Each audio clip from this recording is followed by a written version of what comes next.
अस्सलामुअलैकुम दोस्तों, मैं हूँ माय मुस्तफ़ा। आज मैं आपको अदरक के बारे में बताने जा रहा हूँ। पहले मैंने आपको शकरकंदी वगैरह के बारे में बताया है जो ज़मीन के नीचे लगते हैं। अब ये कद्दू, मिर्चे, टमाटर वगैरह पौधे के ऊपर लगते हैं, तो ये जो है अदरक वगैरह ज़मीन के नीचे लगते हैं, रूट्स के साथ लगते हैं। वो कहते तो हम अदरक को सब्जी है, लेकिन ये मसालों के तौर पे भी इस्तेमाल होता है। ये सालों के ऊपर भी डाल के खाते हैं, इसकी खुशबू भी बड़ी अच्छी होती है। ये शहद में भी इसका पानी निकाल के डाल के खाते हैं। वो गला को भी ठीक करता है, सीने को भी ठीक करता है, और ऐसे इसके बहुत फायदे होते हैं। ये बहुत चीज़ों में डाल के खाते हैं और ये खांसी को भी ठीक कर देते हैं। अदरक के इतने फायदे होने के बावजूद भी पाकिस्तान में ये बहुत कम लगाया जाता है, तो आप इसे अपने किचन गार्डनिंग का हिस्सा बनाएं, क्योंकि ये फिर जब उगेगा तो आपको फ़ायदा देगा। इतना फ़ायदा मैंने आपको बताया कि ये इतने आपको फ़ायदे देगा।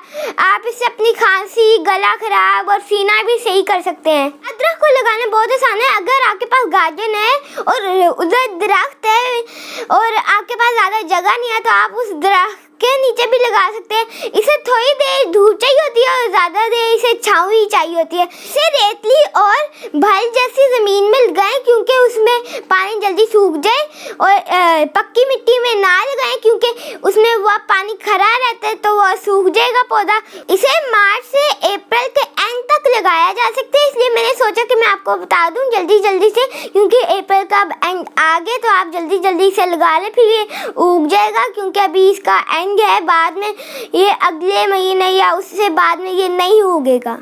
जब भी आप अदरक लेने जाएं तो उससे देखें कि उन्हें ऊपर से छिलका उतारा हुआ है, यानी अगर उतारा हुआ है तो वो ना खरीदे। अगर आप ले तो वो सेहतमंद ले, वरना पुराना ना ले, वो नहीं उगेगा।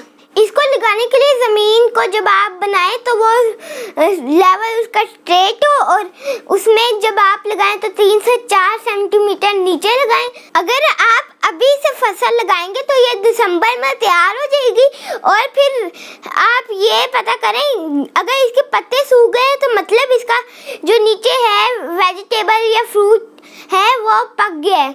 तो आप मेरे चैनल को ज़्यादा से ज़्यादा देखें और उसे ज़्यादा से ज़्यादा लाइक करें और शेयर करें और मेरे चैनल को सब्सक्राइब करें।